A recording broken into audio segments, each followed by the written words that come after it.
आज का विषय है जड़ और चेतन। लेकिन इसके पहले कि हम प्रार्थना बोलने जा रहे हैं। ब्रह्मानंदम परम सुखदम केवलम ज्ञान मूर्ते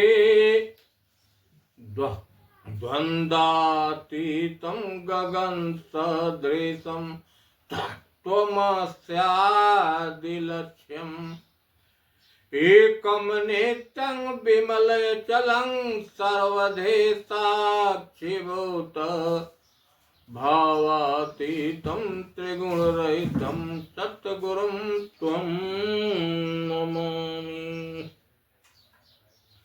आप देखिए क्या जड़ है और क्या चेतन, जो शास्त्रों में वर्णित। गोस्वामी जी ने जगत की रचना के बारे में लिखा कि जड़ चेतन गुण दो समय विश्व किन्ह करतार संत हंस गुण गाई पै परिहरे वारे विकार। गोस्वामी जी अपने मानस में लिखे कि जड़ और चेतन दो के संयोग से सारी सृष्टि है।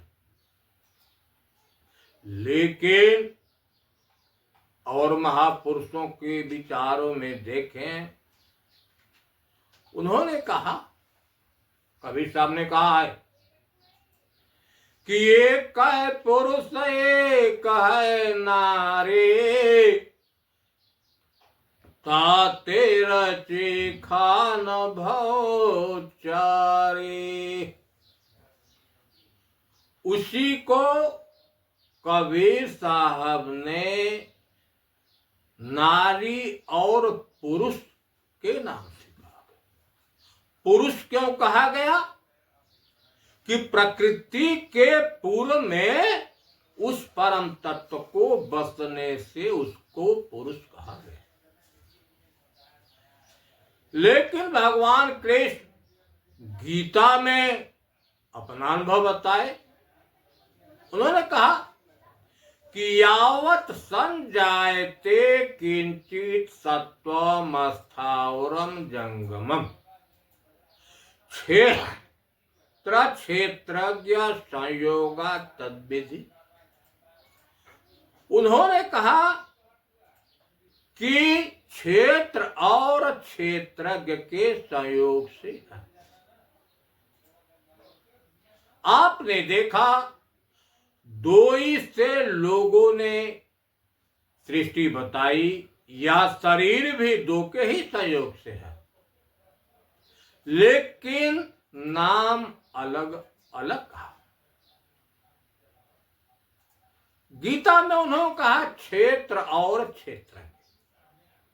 हम इसमें थोड़ा विचार करें कि वास्तविकता में क्या क्षेत्र है और क्या क्षेत्र। क्षेत्र माने होता है खेत। जैसे जमीन है, जमीन को कोड़ बनाकर हम जैसा बीज बोते हैं वैसा बीज उत्पन्न होता है। बीज बोने का स्थान है क्षेत्र। हम जैसा बीज बोएंगे वैसा वृक्ष उत्पन्न होगा। अगर बबुल का बीज बोते हैं तो बबुल का पेड़ उत्पन्न होगा, उसमें कांटे लगेंगे। अगर आम का वृक्ष बोते हैं तो आम का वृक्ष उत्पन्न होगा और आम का फल लगेगा। यह शरीर है क्षेत्र, जो 5 तत्वों का बना शरीर है, यह है क्षेत्र। क्षेत्र नाम से इसको कहा गया है। और इसमें कर्म रूपी बीज बोए जाते हैं, अर्थात इस शरीर से कर्म होता है। अब जैसा कर्म होगा वैसा परिणाम बनेगा। अगर परमार्थ का कर्म है, पुण्य किए हैं तो पुण्य संग्रह होगा, अगर पाप किए हैं तो पाप संग्रह होगा। ना दोनों है। लेकिन जो शरीर में क्रिया होती है उसको जानने वाला इस शरीर में है, वही क्षेत्रज्ञ है, क्षेत्र को जानने वाला। उसी क्षेत्रज्ञ को कबीर साहब ने पुरुष नाम से कहा है, और नारी नाम से जिसको क्षेत्र कहा वही नारी नाम से है। गोस्वामी जी ने उसी प्रकृति को, उसी क्षेत्र को, उसी माया को जड़ नाम से कहा, और जो क्षेत्रज्ञ है, पुरुष है, उसी को उन्होंने चेतन नाम से कहा। आप देखा कि यह प्रकृति आकाश, वायु, अग्नि, जल और पृथ्वी से बना शरीर है, सबकी शरीर बना है, और इसमें जो रहने वाला है, कहीं उसको जीव नाम से कहा गया है, कहीं राम नाम से, कहीं ब्रह्म नाम से, कहीं हरि नाम से, कहीं दृष्टा नाम से, कहीं साक्षी नाम से, अनेक नामों से कहा, एक क्यों भी। लेकिन जो प्रकृति है, माया है, क्षेत्र है, उसी को भी अनेक नामों से कहीं क्षेत्र कहा गया, कहीं प्रकृति कही गई, कहीं माया कहा गया, कहीं नाशवान कहा गया, कहीं परिवर्तनशील कहा गया। जहां जिस शब्द की जरूरत पड़ी वैसे प्रयोग किया गया है। यह शरीर क्षेत्र और क्षेत्र के सहयोग से है। यह क्षेत्र है, लेकिन क्षेत्र का परिवार कितना है हम इस पर जाने। केवल क्षेत्र पर, प्रकृति पर हम चल रहे हैं। आपने देखा आकाश, वायु, अग्नि, जल और पृथ्वी से यह शरीर है। इसमें 5 विषय हैं। इस शरीर के 5 विषय हैं।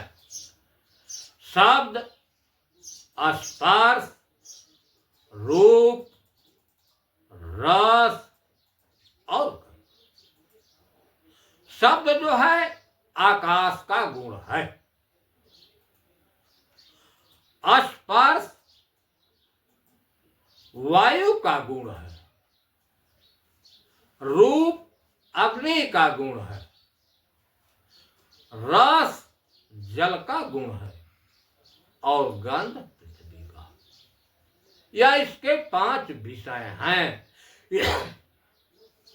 इसी विषयों में लोग फंस जाते हैं। इसी 5 की 25 प्रकृतियां हैं। हम उस प्रकृतियों पर थोड़ा ध्यान दें। वो है क्या? काम, यह आकाश तत्व का गुण है। आकाश तत्व की प्रकृति है काम, क्रोध, लोभ, मोह, ममता। यह प्रकृति आकाश का है। वायु का है चलन, बलन, धावन, प्रसारण और आकुंचन। इतनी क्रिया वायु तत्व से होती है। लेकिन अब हम देखते हैं कि अग्नि तत्व का क्या है। क्षुधा है, भूख है, प्यास है, आलस्य है, नींद और कांति। यह अग्नि तत्व का है। लेकिन जल तत्व का क्या है? लार है, वीर्य है, रक्त है, मूत्र और पसीना, ये जल तत्व है। हाड़ है, हाड़ है, तो है, त्वचा है, रोम है और नाड़ियां, ये पृथ्वी। यह पृथ्वी तत्वों का समूह घर है। लेकिन इस घर में रहने वाला कौन है? अब हम इस पर विचार। इसमें रहने वाला एक जीव है, चाहे राम कह ले, चाहे ब्रह्म कह ले, चाहे हरि, अनेक शब्दों से लोगों ने संबोधन किया है। लेकिन उसके साथ माया अनादिकाल से लगी है, जो सारे कार्यों को करने वाली है। यही प्रकृति सारे कार्यों को करती है। जितने कार्य हैं उनका जन्म अंतःकरण से होता है। अंतः माने भीतर, करण माने वो करने वाले हैं, मन, चित्त, बुद्धि और अहंकार। क्रिया का जन्म यहीं से होता है।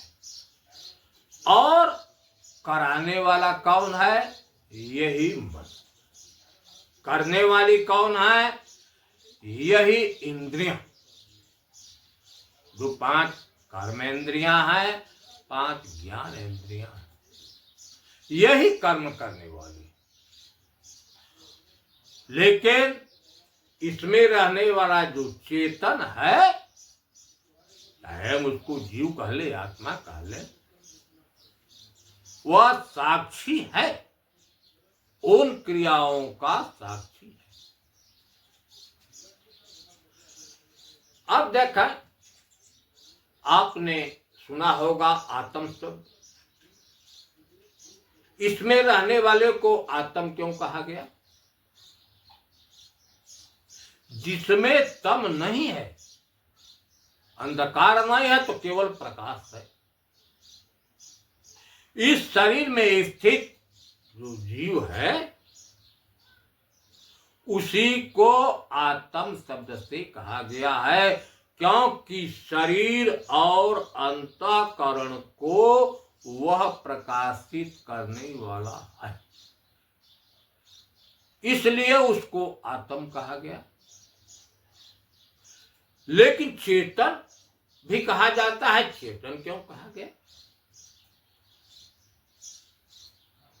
उसी की चेतना से यह शरीर और अंतःकरण चैतन्य होता है। यह उसका गुण है। मेरी जो चेतन है उसका गुण है, स्वभाव है। चेतनता क्या है? चैतनता वह स्थिति है जिसमें सारा शरीर चैतन्य हो, ज्ञानेंद्रियां, कर्मेंद्रियां सब अपना काम करती है। उस हालत को चेतना कहते हैं, चैतनता कहते हैं। चेतन गुणी है और चैतन्यता उसका गुण है। जिस शरीर में चेतन होगा वहां चैतन्यता होगी, और जहां चेतन नहीं होगा वहां चैतन्यता नहीं होगी।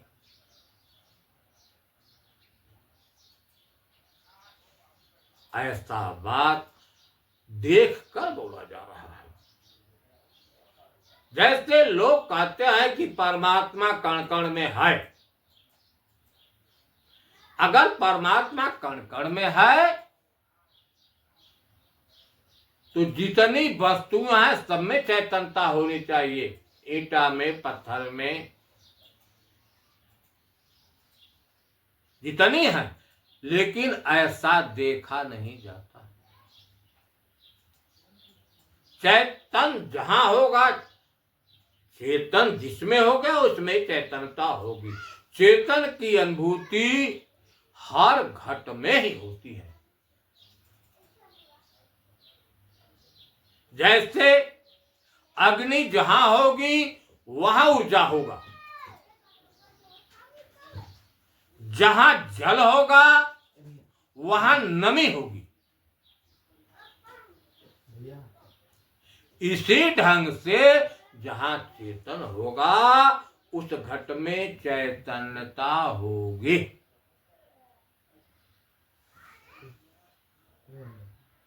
चेतन चेतन जान जो सबकी कीमत केन, ताहि से कछु भिन्न नहीं साक्षी सब।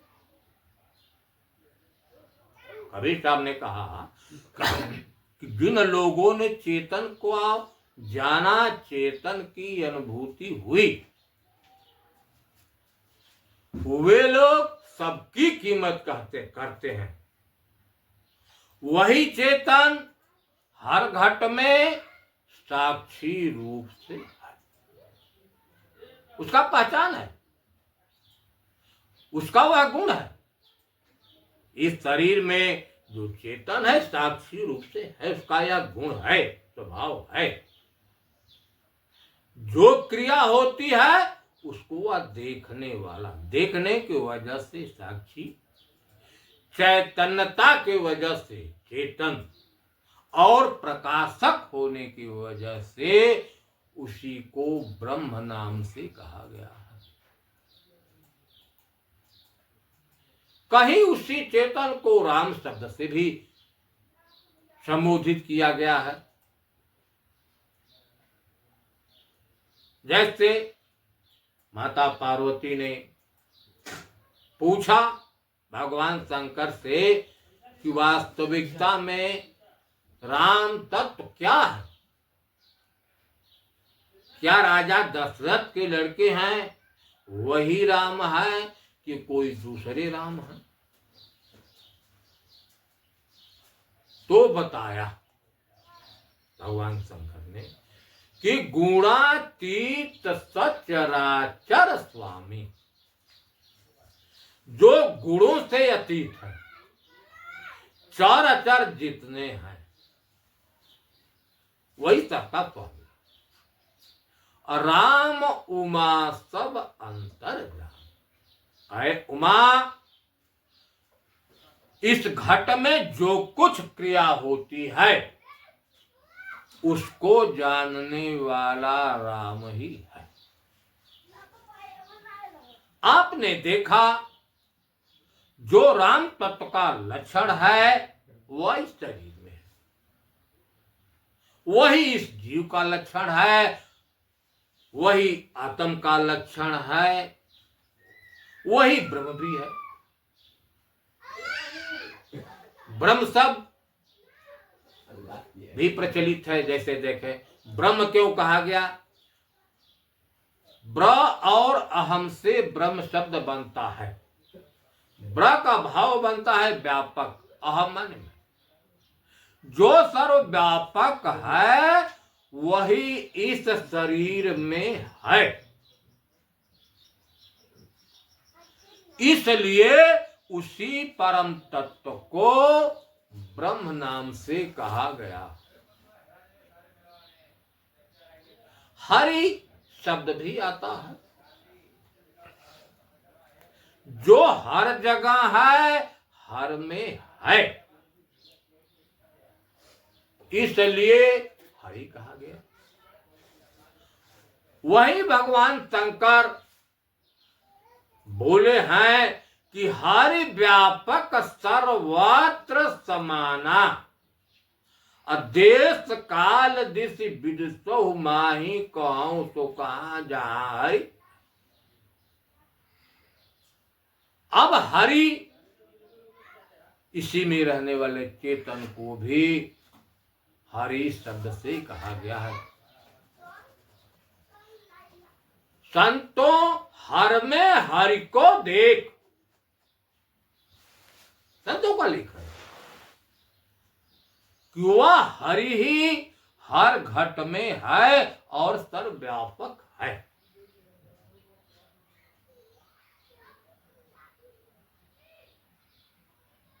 अनेक नामों से, कहीं आप देखेंगे सतगुरु शब्द से भी लोगों ने वर्णन किया है।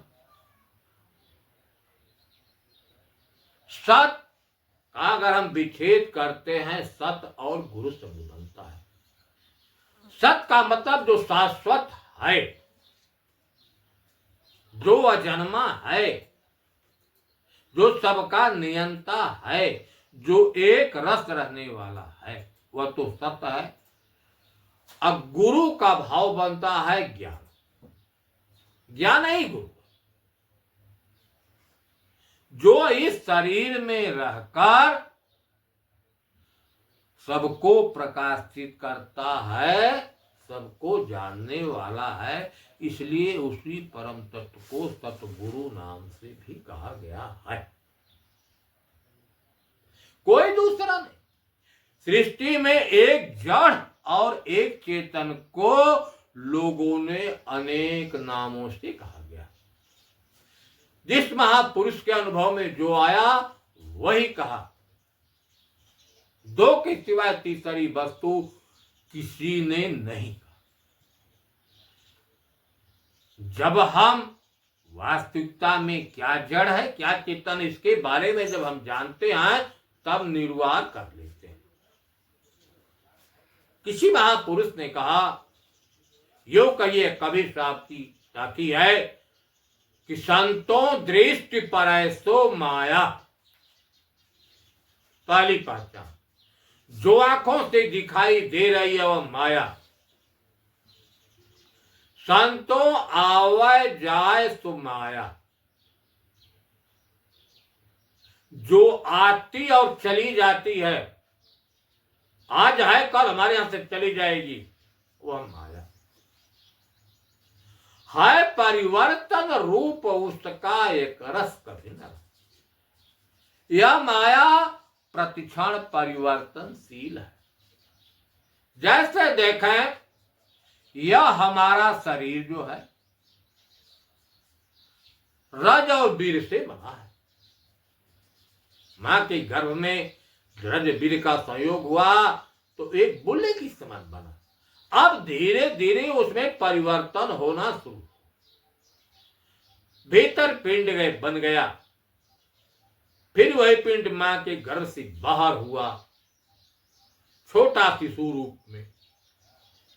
प्रतिक्षण परिवर्तन हो रहा है। एक समय आता है कि वह शरीर जिसको हम बुढ़ापा कहते हैं, बुढ़ापा अवस्था को प्राप्त होता है और अंत में फिर अपने मूल तत्व पांचों तत्वों में विलीन हो जाते हैं। यह प्रकृति के लक्षण है। हम असत को भी सत्य मान लेते हैं कि यह सत्य है। कारण क्या कि मुझे सत्य असत का बोध नहीं है। सत्य जो है नित्य और शाश्वत है। सत्य की अनुभूति अगर होती है तो घट में ही होती है, क्योंकि सिद्धांत है जबल न देखा अपनी नैना और तबल न मानव गुरु की बैना। सारे महापुरुषों का एक ही सिद्धांत है कि वह प्रकाशक है। जितने घट है सबको प्रकाशित करने वाला है। दूसर का उसका लक्षण क्या है कि उसकी चेतना से शरीर चैतन्य होती है। अंतःकरण अर्थात मन, चित्त, बुद्धि, अहंकार और यह शरीर, वह चेतन इस शरीर में ही स्थित है, घर के बाहर नहीं। घर के बाहर अनुभूति नहीं होती। वह सदा जागृत रूप है। कबीर साहब ने कहा कि जागृत रूपी जीव है। जीव कभी भी नहीं सोता। देखें, यह शरीर है। शरीर सोता भी है। सोना क्या है शरीर का? पहले हम जागृत स्थिति को जान लें कि जागृत स्थिति शरीर की क्या है।